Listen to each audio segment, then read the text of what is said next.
Assalamualaikum warahmatullahi wabarakatuh. Sahabat dan saudara-saudara dimana saja berada, berjumpa kembali. Sehat walafiat tentunya, dan mudah-mudahan senantiasa selalu dalam lindungan Allah Subhanahu wa Ta'ala. Amin ya Rabbal Alamin. Sahabat dan teman-teman semuanya, pada kesempatan ini saya akan menyampaikan informasi yang sangat menarik sekali ya. Dan ini perlu Anda simak baik-baik ya, dan ikuti dari awal sampai akhir ya. Sahabat dan saudara-saudara, untuk lebih jelasnya ayo kita simak keterangan-keterangan dan pernyataan berikut ini ya, agar menambah satu kekuatan bagi kita, keyakinan bagi kita, dan mudah-mudahan bermanfaat tentunya.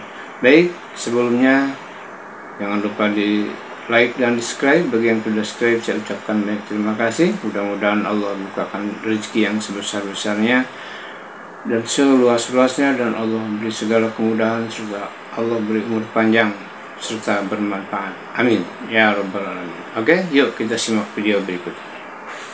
Kemudian Pak Kapolres Bogor yang telah memberikan insentif psikologi, kemudian Pak Dandim, kemudian Pak Polres Tangerang gitu ya. Kemudian Pak Dandimnya, seluruh para pejabat. Yang pertama, bahwa kita harus menyampaikan duka yang mendalam atas kelalaian negara dalam menyelesaikan problem publik akut yang disebabkan karena salah kebijakan. Salah kebijakan itu adalah memberikan izin areal tambang, tidak memperhatikan psikologi publik, tidak memperhatikan aspek infrastruktur yang melahirkan kematian massal mencapai 100 orang lebih. Ini cermin negara telah secara sengaja membunuh orang.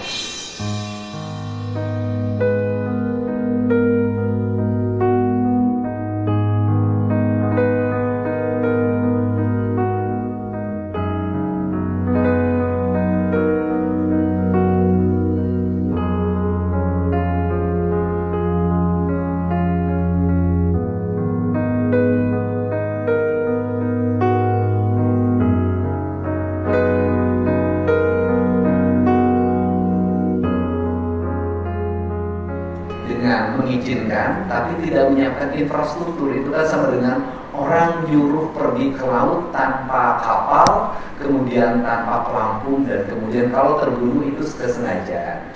Untuk Indonesia, ini kalau di negara lain ini sudah digugat negara. Nah, untuk itu tidak lagi saya minta kepala PU tidak usah terlalu berteori. Nanti begini, waktunya begini, waktunya begini. Saya tidak suka orang yang pesimis. Ikut dengan saya harus optimis. Kenapa? Selalu takutannya adalah APH. Saya yakini bahwa selama kita lurus, selama kita benar, selama yang kita tempuh adalah untuk kebaikan, jangan pernah takut.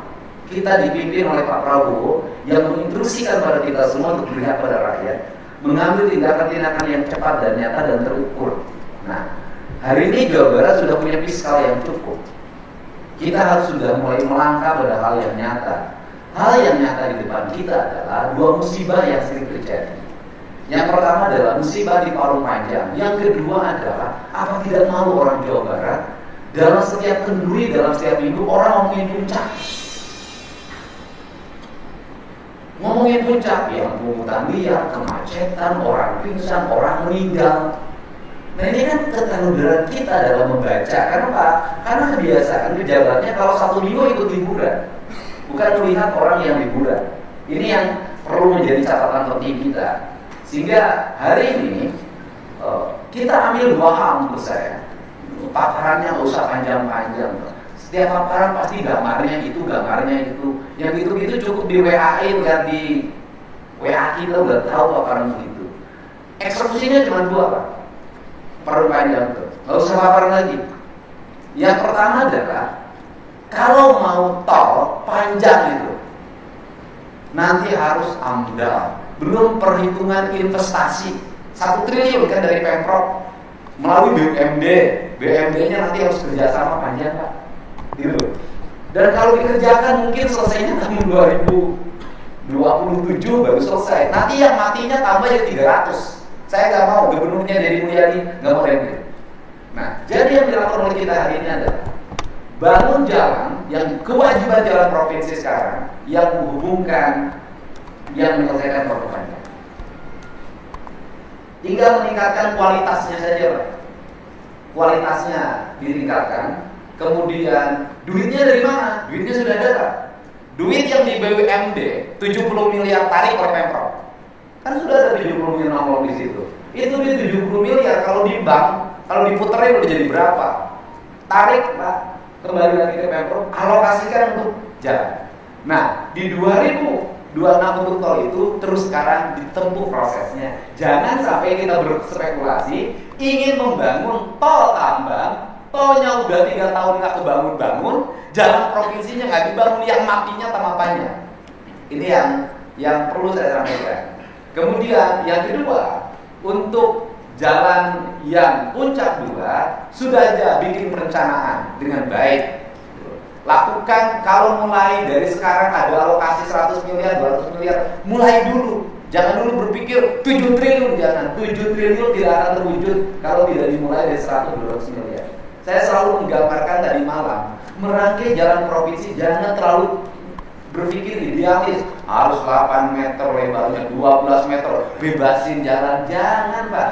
Kalau kita buka peta jalan, ada jalan yang tidak diakui oleh provinsi, tidak diakui oleh kabupaten, tidak diakui oleh desa, yang itu dibangun oleh leluhur kita, Pak. Dari desa ke desa nyambung gini, terus nyambung gitu, disusuri, itu digerakin pakai TNI, kemudian pakai alat berat, digerakin gitu aja nyambung. Sehingga yang konsep jalan Sukabumi sampai Pangandaran itu cukup nyambungin jalan desa, nggak usah bikin konsep lagi perencanaan jalan provinsi. Itu cara cepat kita menyelesaikan masalah. Toh pada akhirnya ketika jalannya dibuka, yang pakai juga rakyatnya, kan mobilnya ukuran kecil.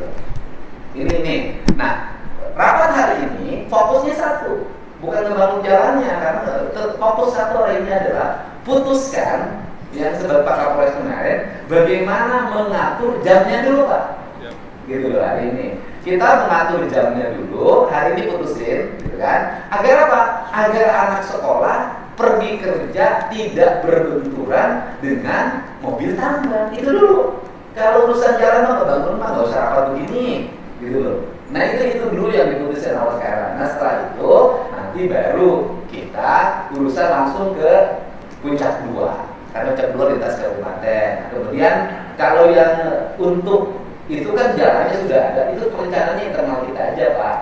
Kemudian tahun ini berapa, kapan tendernya, kita mulai. Itu, Pak. Sekarang silakan mulai dari Pak Kapolres dulu. Nah ini punya gagasan, diimplementasikan. Kemudian langkah-langkah apa yang mesti dilakukan sehingga nanti ketika terjadi pengaturan tidak boleh lagi ada korban. Terima kasih. Bismillahirrahmanirrahim. Assalamualaikum warahmatullahi wabarakatuh. Salam, Om Swastiastu, Namo Buddhaya, Salam Kebajikan. Terima kasih kepada yang terhormat Bapak Gubernur, pimpinan rapat, Pak Sekda, dan mohon maaf serta undangan yang mohon maaf tidak bisa kami sebutkan satu persatu. Kami langsung saja Pak Gubernur mohon izin dilaporkan. Kami sampaikan dulu tentang kemarin hasil pertemuan kami, dapat kunjungan Pak Gubernur ke kantor kami terkait pengungkapan narkoba 1 ton. Kami langsung curhatlah terkait masalah Paru Panjang. Langsung ke slide nomor yang jumlah kendaraan. Ya, balik. Mohon izin Pak Gubernur dan seluruh tamu undangan, perlu kami laporkan bahwa setiap hari kendaraan yang tercatat oleh Dinas Perhubungan Kabupaten Bogor bekerja sama dengan Polres tercatat kurang lebih 3.000 kendaraan.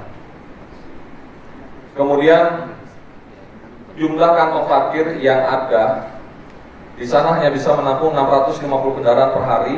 Itu pun sudah ditambah dengan kantong parkir yang dibuat oleh pemerintah daerah Kabupaten Bogor menggunakan tanah perhutani seluas 2,8 hektar. Kemudian lanjut, ini faktor-faktor jalan nanti kami langsung ke Dinas PU sama Dinas Perhubungan. Bapak lanjut. Nah, mohon izin kepada Bapak Gubernur dan seluruh tamu undangan bahwa permasalahan yang terjadi di lintasan Paru Panjang itu dari Cigudeg, Rumpin, Parung Panjang. itu satu adalah meningkatkan angka kecelakaan lalu lintas. Nanti kami sampaikan jumlah kecelakaan lalu lintas yang terjadi selama kurang lebih kami hitung dari 5 tahun, 3 tahun, dan 2 tahun. Kedua adalah kondisi jalan yang rusaknya dari median jalan yang semakin berlubang, kemudian kemacetan arus lalu lintas yang terjadi karena benturan terjadinya jumlah volume kendaraan antara aktivitas masyarakat ke pasar. Lalu kedua adalah benturan antara jemput anak sekolah setiap pagi dan siang hari bahkan sore hari. Kemudian yang keempat adalah kesehatan, jumlah yang sakit terkait dengan ISPA itu sangat tinggi, nanti biar dinas kesehatan yang akan menyampaikan. Lalu yang kelima, unjuk rasa yang dilakukan oleh masyarakat setempat. Ini berkali-kali dilakukan oleh masyarakat Parung Panjang khususnya, dan kami sering berhadapan langsung dengan masyarakat yang melaksanakan demo. Curhatan hatinya adalah seperti yang terjadi. Ketika kami mengelola curhatan masyarakat Pak Gubernur, besoknya terjadi lagi unjuk rasa yang dilakukan oleh para pengemudi dari supir-supir truk tersebut, hingga kami merasa dilema untuk menyikapi hal tersebut. Kemudian lanjut, ini mohon izin Bapak dilaporkan jalan yang rusak. Ini setiap tahun dari pemerintah Kabupaten Bogor atau dari Pemprov sudah ada perawatan, namun tetap berlubang. Lanjut. Inilah yang terjadi setiap hari Bapak dalam kondisi hujan. Namun apabila dalam kondisi yang kering ini debunya akan penuh Bapak mohon izin, sehingga penyakit ISPA itu tinggi di wilayah Parung Panjang. Oke, lanjut.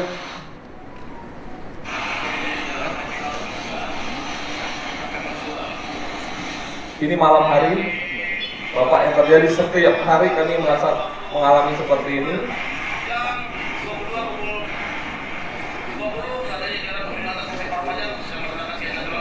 Di sini kita lihat bahwa penerangan jalan umum juga hampir nihil yang sebelah kanan, sehingga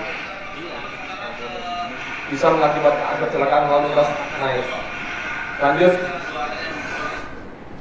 Dilaporkan kepada Bapak Gubernur seluruh tamu undangan, kemarin kami sempat, karena video viral yang Bapak kemarin dengan saya 100 yang meninggal dunia kurang lebih 2 tahun lebih, perlu kami sampaikan bahwa total yang meninggal selama kami menjabat di sini adalah 104 Pak Gubernur.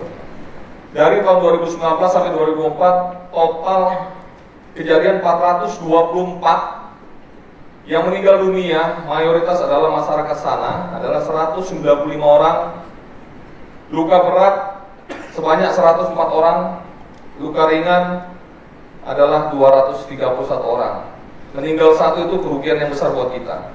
Kita nggak usah ngeliat jumlahnya ini, tapi meninggal satu itu adalah kehilangan nyawa bagi seseorang. Lanjut. Mohon izin dilaporkan Bapak bahwa yang gambar truk terguling di kiri itu memakan 2 orang meninggal dunia, yaitu orang tua dan anak sekolah yang berjalan di sebelah kiri, disalip oleh kendaraan yang putih. Ternyata kendaraan putih menghindari mobil di depan, dia banting ke kiri. Kemudian yang kedua gambar truk menabrak rumah warga ketika malam hari. Seorang bapak-bapak tua tidur dilindas oleh truk tersebut karena penerangan jalan umum yang ada di situ dan median jalan yang ada di situ tidak seimbang. Mungkin nanti dari Dinas PUPR yang bisa menjelaskan. Kemudian gambar yang nomor 3 di bawah kanan, ini tidak ada luka yang meninggal dunia, ini luka berat, yaitu anak sepeda menabrak truk angkutan, namun ketika mobilnya itu ke kiri, yang sepeda patah kaki. Kemudian yang gambar kiri paling bawah itulah jumlah muatan yang melebihi dari kapasitas. Lanjut. Ini juga kejadian demi kejadian. Ini di sebuah rumah di truk angkutan tabrak toko, pick up nabrak, dan olah TKP dari anggota kami. Lanjut. Mohon izin kepada Kepala Dinas PU baik provinsi maupun pemerintah daerah, ini titik-titik blank spot yang dimana sering terjadinya angka atau sering terjadinya kecelakaan lalu lintas yang menyebabkan meninggal dunia. Sudah kami petakan Bapak, nanti kami sampaikan ke Bapak bahwa inilah apakah dari kontur jalanannya, apakah media jalannya, atau jumlah dari kendaraan yang lewat. Ini protes-protes masyarakat yang terjadi dari tahun 2021 sampai 2024 kemarin. Lanjut.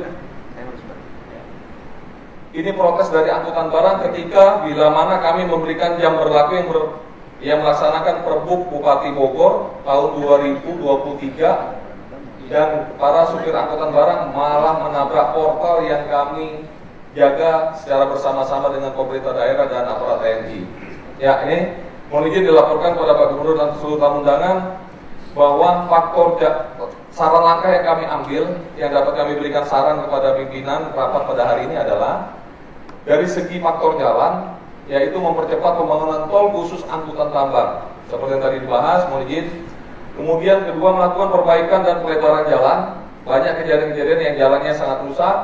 Kemudian menambah PJU atau penerangan jalan umum. Kemudian yang keempat, melakukan penindakan seperti yang arahan Bapak Gubernur pada saat buka 5 tadi adalah bagaimana penerapan jam operasional itu harus benar-benar ditaati dan dipatuhi. Ketika aparat TNI Polri dengan pemerintah daerah itu bisa bekerja sama dan kompak dalam menyikapi ini, tentunya siapapun di belakang, mau ormas manapun, tidak akan mungkin berani kalau kita itu kompak.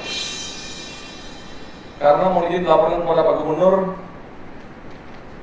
itu mereka nabrak portal, melawan kita segala macam, tentunya ada yang menggerakkan. Namun ketika di sini aparat TNI Polri dan pemerintah daerah bisa bersinergi dengan baik, tentunya bisa kita lewati. Lalu kemudian faktor kendaraan, setiap angka kecelakaan yang kami cek tidak ada uji layak kendaraan yang tertib dilakukan oleh para pengusaha angkutan tersebut. Kemudian pengecekan jumlah muatan yang 12 ton diangkut menjadi 20 ton itu juga harus kita tertibkan. Penindakan yang dilakukan di badan bahu jalan, jumlah 3.000 kendaraan setiap hari yang lewat, kapasitas parkir 650 kendaraan, mereka parkir di pinggir jalan, itu harus kita tindak. Faktor lainnya, dan membuat pos terpadu dan pos pantau sudah kami lakukan Pak Gubernur, namun ditabrak oleh kendaraan-kendaraan tersebut. Demikian yang dapat kami sampaikan. Kami mengambil quote yang disampaikan oleh Pak Idam Aziz, yaitu salus populis suprema lex exto. Keselamatan rakyat merupakan hukum tertinggi, nyawa kita sebagai taruhannya. Terima kasih. Wassalamualaikum warahmatullahi wabarakatuh. Terima kasih Pak Gubernur. Baik, terima kasih ya.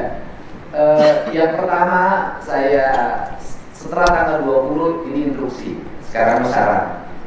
Pertama, Sekda segera mulai besok menurunkan tim dokter memeriksa secara menyeluruh seluruh masyarakat yang ada di Parung Panjang tentang kondisi kesehatannya, terutama ISPA.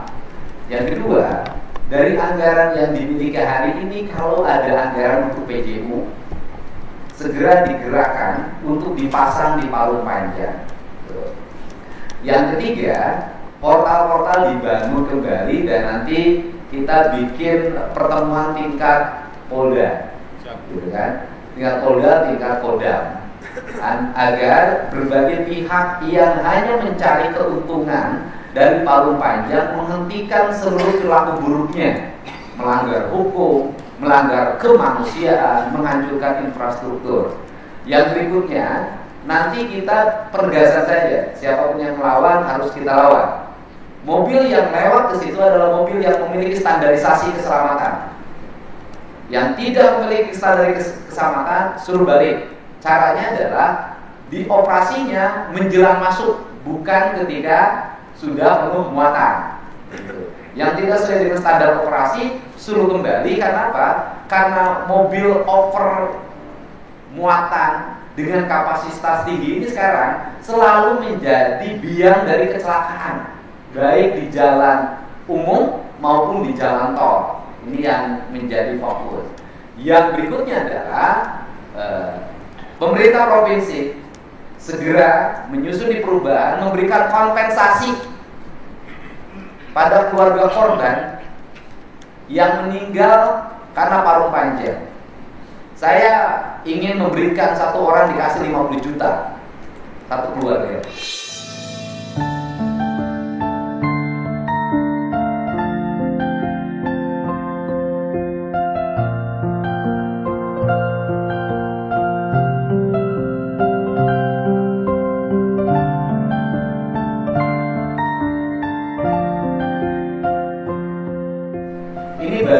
dari komitmen negara melindungi rakyat akibat kelalaian negara. Jadi 150 juta per keluarga Pak, nanti di perubahan anggaran. Bila perlu 1 juta, 100 juta per keluarga. Ini adalah komitmen kita sebagai negara hadir menyelesaikan problem publik. Nah, kemudian yang berikutnya adalah saya dengar dari Pak Sekda, dana 70 miliar itu katanya belum tentu ada di BUMD itu. Saya tidak mau tahu dana itu harus ada. Kalau tidak ada karena A, B, C, D, maka saya akan memprosesnya. Karena nggak boleh main-main terhadap nyawa rakyat. Karena itu uang negara. Kalau tujuannya untuk investasi jalan, ya investasi jalan. Nggak boleh digeser-geser. Kalau hari ini misalnya oleh BUMD-nya digeser untuk yang lain, ke pegawai lain, Anda pertanggungjawabkan segera kembalikan ke negara sebelum saya mimpin. Kemudian yang berikutnya sekarang tinggal Pak Kepala PU hitung saja berapa panjang ditambah lebarnya ditambah, gitu kan? Kemudian kapasitasnya ditingkatkan jalan itu. Yang biasa misalnya hanya 20 ton bebannya bisa nggak 60, gitu loh. Gak apa-apa biayanya lebih besar juga. Memang idealnya pakai tol, tapi kan lama Pak. Masih lama prosesnya perizinan, wah panjang banget gitu. Nah untuk itu dia tahun ini aja di perubahan sekarang dimasukkan dan kemudian dikerjakan. Dan insya Allah seluruh jajaran Polda, Polres semuanya akan mendukung Bapak, menjaga Bapak. Terima kasih, silakan Pak Kepala PU. Terima kasih. Bismillahirrahmanirrahim. Assalamualaikum warahmatullahi wabarakatuh. Terima kasih Pak Gubernur, Pak Sekda, Pak Kepala Daerah, Pak Kapolres dan Bapak Ibu sekalian. Dilaporkan Pak Gubernur menambahkan apa yang disampaikan oleh Pak Sekda bahwa dari 28,3 km Pak ruas jalan provinsi antara Parung Panjang Gunar 13,5 kilo diantaranya dalam kondisi rusak berat. Tadi disampaikan oleh Pak Kapolres bahwa ada beberapa spot yang menjadi persoalan linear dengan apa yang kami identifikasi Pak. Terima kasih arahan dari Bapak.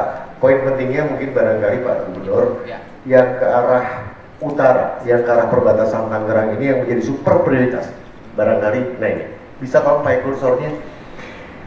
Nah dari arah Lebak Wangi itu yang ke arah utara Pak, itu yang paling super prioritas yang 13,4 km kira-kira begitu. Yang 1,1 kilo di tahun 2024 ini sudah kami kerjakan, tetapi problemnya adalah kalau masih tetap pada saat masa konstruksi Pak Kapolres kita buka, ini lama waktunya.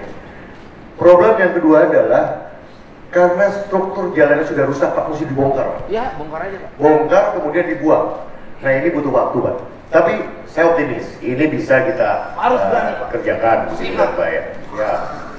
Dengan catatan yang kedua mungkin Pak Gubernur, Pak Kapolres barangkali selama masa konstruksi Pak Sekda ini tolong tidak diperkenankan dulu untuk dilewati Pak. Tutup dulu Pak. Tutup dulu sementara. Nah ini adalah salah satu alternatifnya Pak Gubernur yang warna biru Pak, ungu Pak. Nah ini. Jadi selama masa konstruksi ini tentunya harus dipindahkan dulu, dialihkan dulu Pak Bupati. Ini minta dialihkan. Ya, jadi tentunya akan bisa mempercepat proses pengerjaan dan juga lebih meningkatkan kualitas. Saya pikir itu mungkin Pak Gubernur tambahannya. Terima kasih atas dorongan Pak. Ya, baik. Terima kasih ya. Oh, gitu. Kepala PU saya kemarin nggak begitu, Pak. Lemas kalau setiap diajar Pak. Hari ini PD-nya tuh begitu karena mungkin berdampingan dengan kepala SDM, jadi energinya beda. Gitu, lain. Jadi Pak Kapolres, siap. Selama proses pembangunan ditutup dulu. Siap. Nggak bisa maksa-maksa, biar nggak capek Pak. Pembangunan berjalan, mobil lewat, korbannya nanti makin banyak Pak yang meninggalnya. Jadi tutup dulu, kemudian Bapak sanggup mengerjakan tahun ini? Uangnya punya? Banyak, bilangnya Pak. Uangnya punya? Banyak. Ada. Kemudian saya Pak Bupati Bogor, Pemprov nanti akan memberikan kompensasi pada 104 korban meninggal karena kelalaian negara. Satu keluarga saya kasih 100 juta Pak.